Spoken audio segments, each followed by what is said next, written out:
Hi, this is Galit Goldfarb. Thank you very much for joining me here today. Today I'm going to be talking about seasonal depression, how to avoid it with nutritional and lifestyle changes.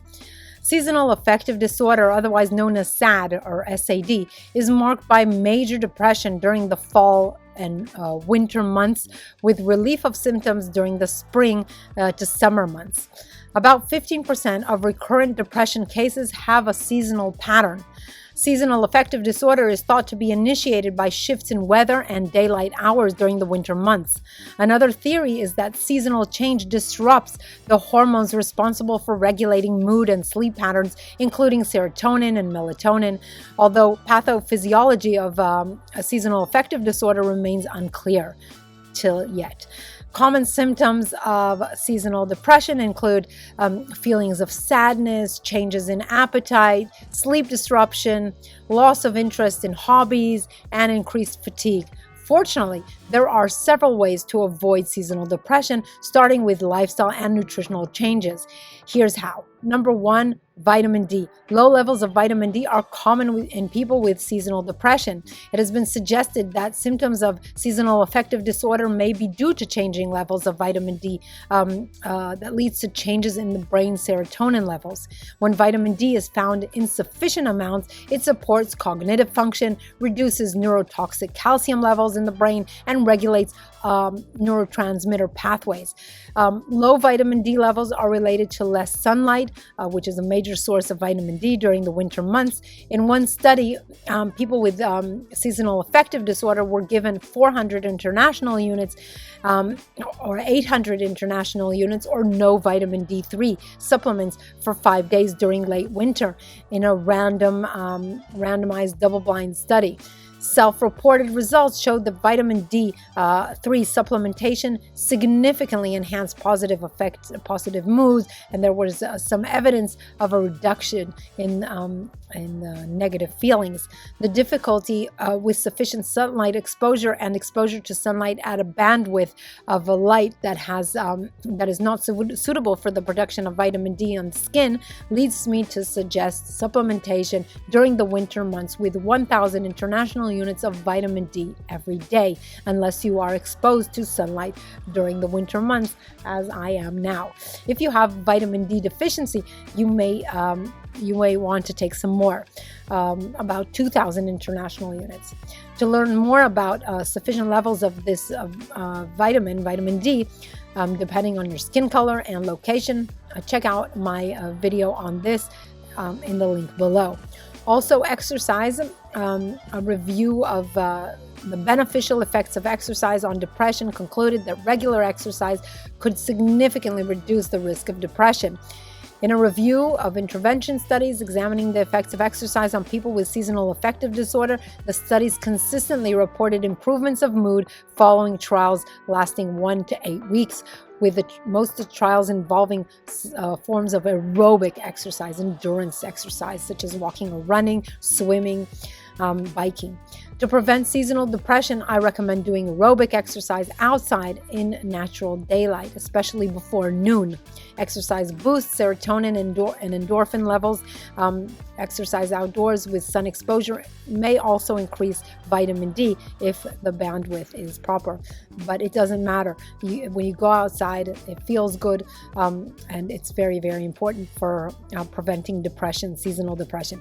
If you can't exercise outside due to the weather, indoor aerobic activity is very effective still and in releasing brain chemicals that boost your sense of well-being.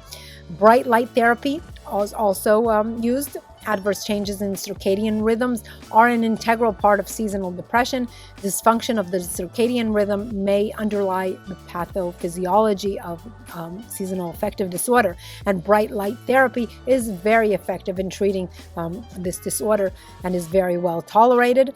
The current strategy for initiating treatment with bright light therapy for people with seasonal affective disorder has been summarized in a study, and in general, bright light therapy is best performed early in the morning using a device known as a light box with 10,000 lux of white, cool fluorescent light. That is shown on your face for 40 minutes. The therapeutic effects of bright light therapy appear to require the eyes, even if they are closed. The molecules in the eyes, in the blood vessels, may be affected by bright light therapy through the hemoglobin and bilirubin photoreceptors inside the blood when exposed to light in the eye.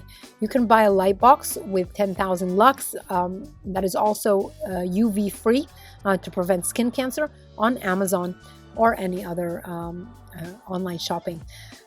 Selenium has been shown, a deficiency has been linked with mental health disorders.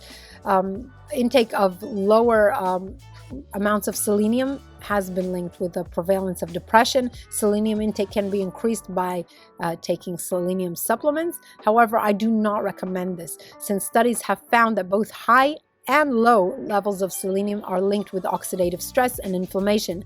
So I just recommend taking foods rich in selenium. This is the preferred way to ensure sufficient mineral levels. Foods rich in selenium include bananas, lentils, sunflower seeds, brown rice, Brazil nuts, and mushrooms. Healthy carbohydrates are very important. Carbohydrate craving is common in people with seasonal affective disorder because of cravings for carbohydrate. The type of carbohydrates consumed are crucial. A dietary pattern that includes fruit, vegetables, lentils, beans, and whole grains is rich in healthy carbohydrates that will both reduce carbohydrate cravings and reduce depression, and also maintain a healthy weight. Therefore, choose your carbohydrates wisely. Resist simple carbs such as sweets, desserts, sugary cereals, white rice, white pastas, pastries, cookies, cakes, sweetened beverages. Instead, choose complex carbohydrates such as whole fruits, vegetables, legumes, seeds, nuts, and whole grains, of course. Also, you want to socialize. Feelings of isolation can increase depression. Whether you meet in person or connect via video conference, Zoom, or exchange messages, socializing with friends and family regularly is very important in preventing feelings of isolation. Interacting with other people helps improve your mood and reduces anxiety and aids in relaxation.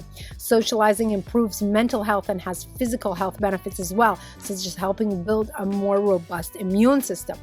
In all blue zones, where more people live beyond the age of 100 years than any other place in the world, people are connected in close-knit relationships on top of other health-promoting habits that they share.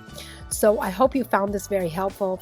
I wish you a very happy winter, a winter season, and free of depression. So thank you very much. If you like this video, please give it a thumbs up. Also, please visit my website, thegorilladiet.com, to help you improve your health, lose weight, and heal from diseases in a natural way. Thank you very much for joining.